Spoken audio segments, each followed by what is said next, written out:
आज हम सीखेंगे सर्वसमीकाओं के प्रयोग द्वारा गुणनखंडन।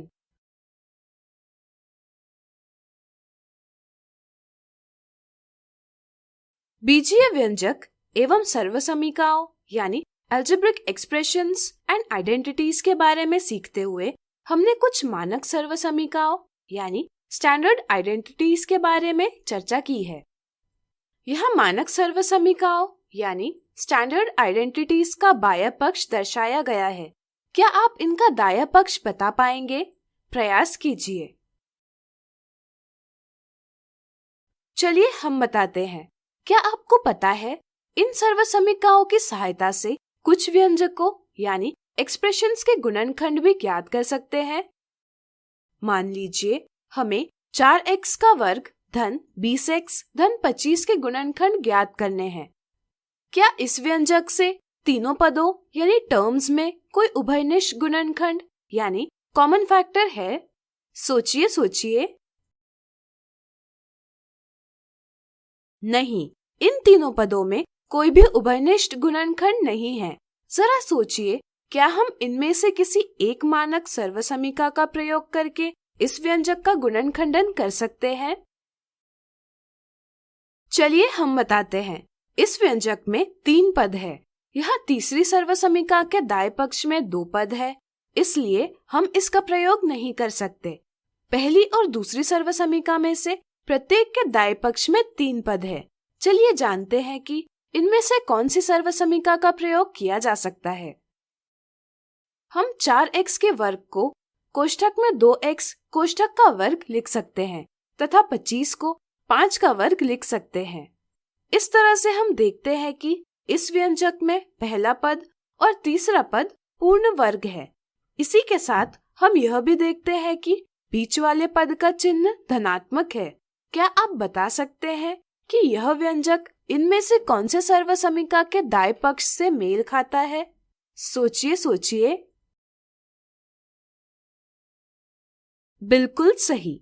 यह व्यंजक सर्वसमीका कोष्ठक में a धन b कोष्ठक का वर्ग बराबर a का वर्ग धन 2ab धन b का वर्ग के दाएं पक्ष से मेल खाता है। इसलिए हम इस सर्वसमीका का प्रयोग कर सकते हैं।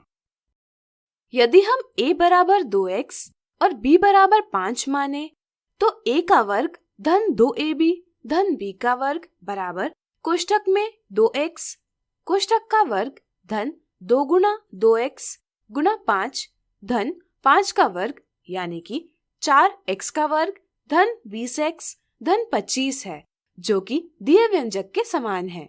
लेकिन सर्वसमीका के अनुसार a का वर्ग धन 2ab धन b का वर्ग कोष्ठक में a धन b कोष्ठक के वर्ग के बराबर है। इसलिए हम कह सकते हैं कि 4x का वर्ग धन 20x धन 25 कोष्ठक में 2x धन 5 कोष्ठक के वर्ग के बराबर है। इस प्रकार एक सर्वसमीका की सहायता से हमने इस व्यंजक का गुणनखंडन कर लिया है और ये इसके गुणनखंड है।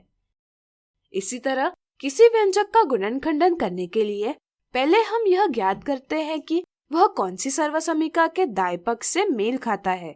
फिर हम उस सर्वसमीका के बाएं पक्ष के संगत व्यंजक से वांछित व्यंजक के गुणनखंड ज्ञात करते हैं। अब मान लीजिए हमें 9y का वर्ग ऋण 36y धन 36 का गुणनखंडन करना हो तो यह हम कैसे करेंगे? सोचिए। बिल्कुल सही। यह गुणनखंड 9 तीनों पदों में उभयनिष्ठ है, इसलिए वितरण गुण के अंतर्गत हम इसे कोष्ठक के बाहर इस प्रकार ले सकते हैं। हम कोष्ठक के अंदर लिखे व्यंजक को इस प्रकार लिख सकते हैं। हम देखते हैं कि यह कोष्ठक के अंदर का व्यंजक इस सर्वसमीका के दाएं पक्ष से मेल खाता है, जहां a बराबर y है, b बराबर 2 है और 2ab बराबर 2 गुना y गुना 2 यानी कि 4y है। इसलिए हम इस व्यंजक का गुणनखंडन कोष्ठक में y ऋण 2 कोष्ठक का वर्ग इस प्रकार कर सकते हैं। इससे हमें दिए गए व्यंजक का गुणनखंडन इस प्रकार प्राप्त होगा, जिसे हम इस प्रकार लिख सकते हैं। अब आप वीडियो रोककर 49x का वर्ग ऋण 100 के गुणनखंड ज्ञात कीजिए।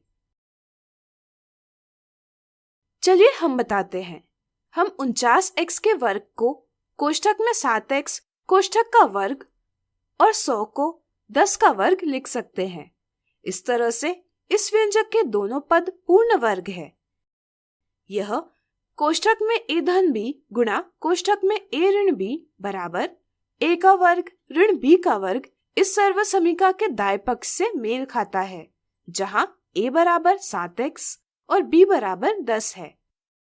इसलिए तीसरी सर्वसमीका का प्रयोग करते हुए हम दिए गए व्यंजक का गुणनखंडन कोष्ठक में 7x धन 10 गुणा कोष्ठक में 7x ऋण 10 इस प्रकार कर सकते हैं। अब आप नीचे दिए गए व्यंजकों के गुणनखंड स्वयं ज्ञात कीजिए। तो आज हमने सीखा सर्वसमीकाओं के प्रयोग द्वारा गुणनखंडन। अगले वीडियो में हम देखेंगे इनसे जुड़े कुछ दिलचस्प उदाहरण।